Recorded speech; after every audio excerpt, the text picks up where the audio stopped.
Satu ekor gajah jinak dari Conservation Response Unit CRU Pesangan, Kabupaten Bener Meriah mengalami patah tulang setelah diserang kawanan gajah liar pada Senin malam, sehingga gajah betina jinak yang selama ini digunakan untuk menghalau gajah liar terpaksa harus dievakuasi ke Pusat Latihan Gajah Sare Aceh Besar untuk mendapatkan perawatan secara intensif.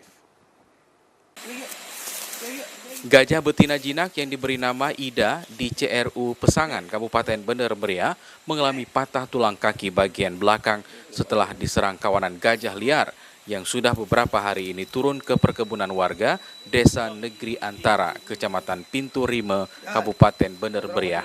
Dari video amatir yang diabadikan oleh tim Ranger BKSDA di CRU Pesangan, Kabupaten Bener Meriah, gajah jinak berjenis kelamin betina yang telah berusia 40 tahun ini terlihat tak dapat berjalan akibat kaki sebelah kiri belakang mengalami patah tulang.